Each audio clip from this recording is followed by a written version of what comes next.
यहाँ पर आप देखते हैं कि पोस्ट नेम आपको नज़र आएगा। जैसे आप पोस्ट नेम पे क्लिक करेंगे तो ऑलरेडी यहाँ पर एक वो आ जाएगा। अगर मैं इस हेल्प पे क्लिक करता हूँ और परमलिंक सेटिंग पे आता हूँ तो कस्टम स्ट्रक्चर में आपको थोड़ी बहुत इन्फॉर्मेशन मिल सकती है।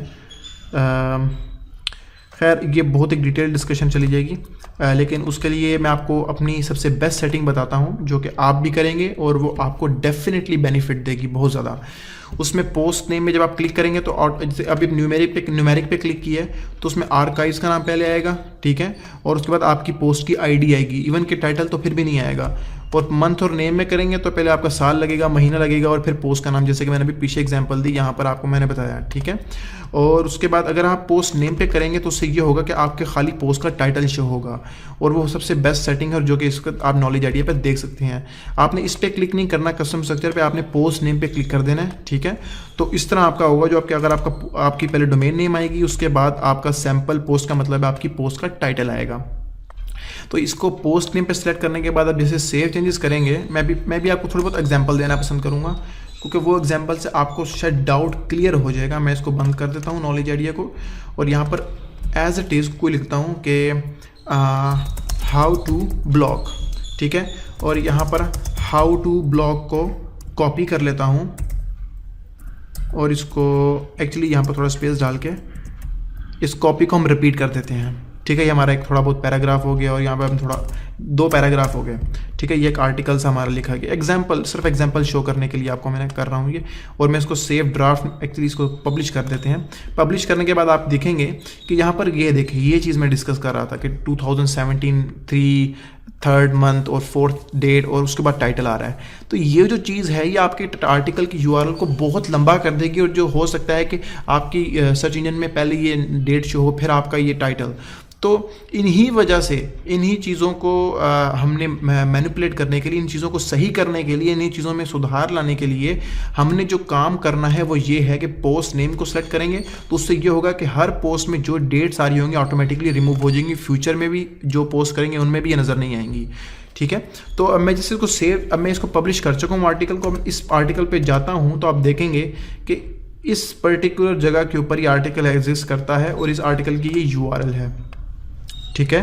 तो अगर मैं चाहता हूँ इसमें से मैं ये रिमूव कर दूँ और पेज की यूआरएल भी डिस्टर्ब ना हो, तो उसका तरीकेकार ये है कि परमलिंक स्ट्रक्चर में जाकर सेटिंग में से पोस्ट नेम को चेक करके मैं यहाँ पर आप देखेंगे ये पहले आपका ये जो बैकस्लैश आएंगे आगे पीछे, और फिर आगे पीछे परसेंटेज के साइन आएंगे, फिर पोस्ट नेम का बीच में वेरिएबल आ जाएगा। उसके बाद आप इसको सेव चेंजेस जैसे ही करेंगे वो ऑटोमेटिकली एल्गोरिथम रन करेगा बैकएंड पे, और वो तमाम पोस्ट को अब देखेंगे। अब मैं इसको जब रीलोड करूंगा फिर आप देखना होता क्या है, क्योंकि इसमें ऑलरेडी एग्जिस्ट करता है। पुरानी यूआरएल है तो नई यूआरएल में कैसे चेंज होती है आप देखना ज़रा। अब ये कह रहा है कि ये पेज ही एग्जिस्ट नहीं करता। वो इसलिए एग्जिस्ट नहीं करता क्योंकि वो नया पेज बन चुका है, ठीक है। वो किस तरीके से बना है नया पेज, अब मैं इसको रिमूव कर देता हूँ और अब मैं हाउ टू ब्लॉक करता हूँ, पेज आ जाएगा, ये देखें, ठीक है। और अब मैं अभी यहाँ पर ये पुराना पेज रिलोड हुआ था, ठीक है। और अगर मैं इसको रिफ्रेश करूँगा तो आप देखेंगे यहाँ से भी ऑटोमेटिकली ये डेट रिमूव हो चुकी होगी। अभी आप देखिएगा, ये देखें डेट यहाँ से रिमूव हो चुकी है और ये बिल्कुल खूबसूरत बन गया है। पहले डोमेन का नाम आया, फिर स्लैश के साथ ये जो टाइटल हमने यहाँ लिखा था वो आ गया है यहाँ पे, ठीक है। तो ये खूबसूरती, ये चीज़ जो है, अब इसका मतलब कि डेट यहाँ पर शो नहीं होगी, और सर्च इंजन के अंदर डेट अगर नहीं होगी तो पहले आपका टाइटल नज़र आएगा, और कीवर्ड्स अगर सर्च कर रहे हो आपके टाइटल से मिलते जुलते तो आपकी पोस्ट ऊपर आ जाएगी और उस पर इंप्रेशंस बढ़ेंगे, CTR बढ़ेगा। अब बाकी बथेरी इसमें चीज़ें इन्वॉल्व होती हैं। ये बहुत ही बेसिक चीज़ है, लेकिन बिगनर्स के लिए इस चीज़ को जानना बखूबी अच्छी बात है कि वो कोशिश करें कि टाइटल का यूज़ करें, डेट्स का इसमें यूज़ ना करें।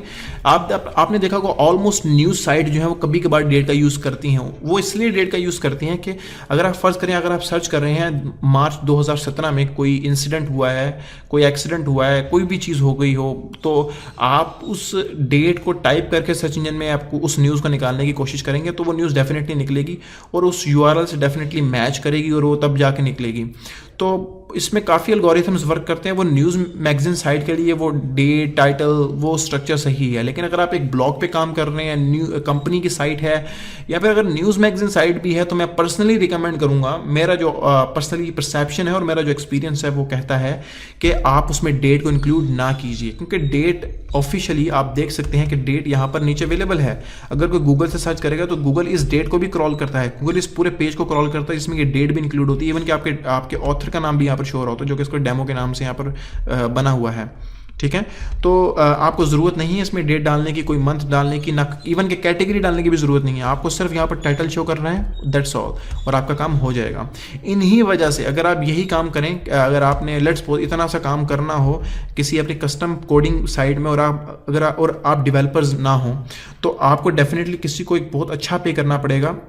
डेफिनेटली मे बी आप कितने डॉलर्स उसको पे करेंगे, $50-100 में भी, डेफिनेटली एटलीस्ट आपको $50 पे करने पड़ेंगे, और तब जाकर कोई चेंजेस होगी और आपको कुछ इस तरीके से नजर आएगा। लेकिन वर्डप्रेस पे आपने सिर्फ एक क्लिक किया यहाँ पे और एक नीचे सेव चेंजेस पे, और 2 क्लिक के अंदर आपका पूरा परमानेंट स्ट्रक्चर अपडेट हो गया। इस तरह बहुत ज़्यादा चीज़ें हैं जो कि वर्डप्रेस में 2 क्लिक्स में हो जाती हैं, क्योंकि ये प्री बिल्ट सॉफ्टवेयर है, CMS है, कंटेंट मैनेजमेंट सिस्टम।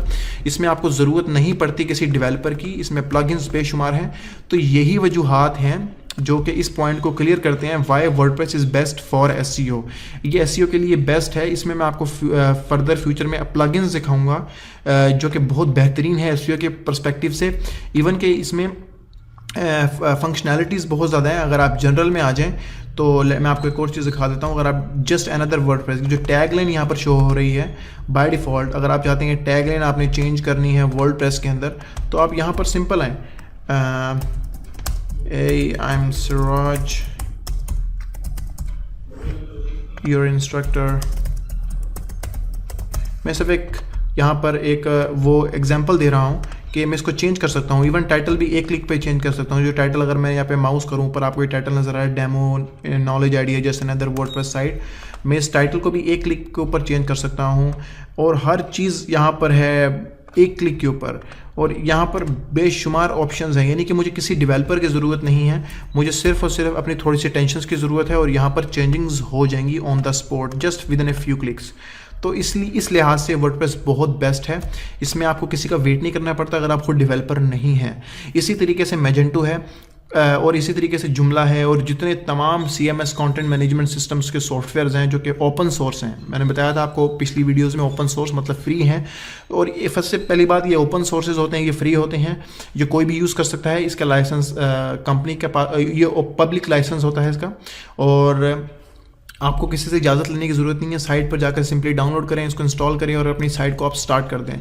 और यहाँ पर बेशुमार आप देखेंगे कि थीम्स होंगे, और थीम्स का SEO से बिल्कुल रिलेशन होता है। थीम्स आपकी SEO की स्पीड में मैटर करती है, आपकी SEO की जो UI स्ट्रक्चर है यूज़र के लिए उसमें बहुत मैटर करता है। तो यहाँ पर बेशुमार थीम है, अगर आप उसको ऐड करना चाहें, अपना इंस्टॉल करना चाहिए। खैर यहाँ पर अभी सिर्फ 3 शो कर रहा है क्योंकि ये मैंने प्राइवेट होस्ट यानी कि अपनी होस्टिंग के ऊपर इसको इंस्टॉल किया हुआ है।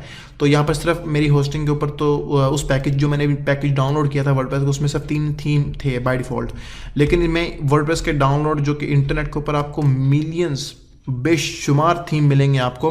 खैर तो आप उनको डाउनलोड करें, डाउनलोड करने के बाद यहाँ से आप उनको ऐड न्यू करें, फिर उसको अपलोड करें, अपलोड थीम कर दें, वो डायरेक्टली आपका अपलोड हो जाएगा।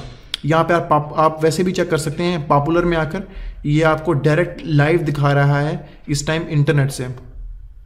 ये आप देख सकते हैं कि सारे थीम आ रहे हैं, लेकिन ये अभी लोडिंग होने में टाइम ले रहे हैं। इसलिए लोडिंग होने में टाइम ले रहे हैं क्योंकि ये मेरी होस्टिंग के ऊपर एग्जिस्ट नहीं करते, कि डायरेक्ट आपको इंटरनेट से लाइव दिखा रहा है। आप किसी एक को भी सेलेक्ट करने के बाद इंस्टॉल कर सकते हैं और आपकी साइट बिल्कुल ऐसी ही दिखेगी जैसे इन थीमों के प्रीव्यू में दिख रही है, थोड़ी सी सेटिंग करने के बाद। तो इसमें ज़रूरत नहीं है आपको किसी भी डेवलपर की, ये आपके हाथ में सारी चीज़ें हैं और ऑन द स्पॉट आप इसमें काम कर सकते हैं। यहाँ से पोस्टें ऐड कर सकते हैं, तस्वीरें ऐड कर सकते हैं, पेजेस ऐड कर सकते हैं, कमेंट्स को देख सकते हैं जो आपकी आर्टिकल्स पे हों। यहाँ पे आपके विजेट्स हैं, मेन्यूज़ जो आपके हेडर के नीचे होते हैं, प्लगइन्स ऐड कर सकते हैं जिनकी मोर फंक्शनैलिटीज़ होती हैं। हम उन सब चीज़ों को डिस्कस करेंगे अपनी नेक्स्ट वीडियो में।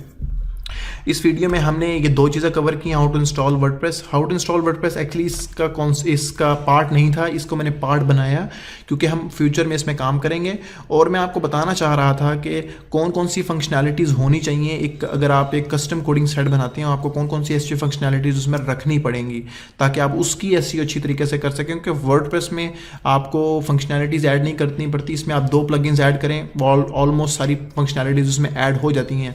क्योंकि ये यूएसए के टॉप डेवलपर्स ने वर्डप्रेस को डिज़ाइन किया है और उन्होंने इन तमाम चीज़ों को मद्देनज़र रखते हुए इसको डिज़ाइन किया है और डेफिनेटली उन्होंने इसका जो यूआई इंटरफेस है बहुत बेहतरीन और बहुत ही शानदार बनाया है और एसईओ के बिल्कुल अकॉर्डिंग है। और मुझे नहीं पता कि आपकी जो कस्टम कोडिंग की अगर आपकी कोई साइट है वो उसके अकॉर्डिंग है कि नहीं, इसलिए मैं रिकमेंड करता हूँ कि आप CMS यूज़ करें।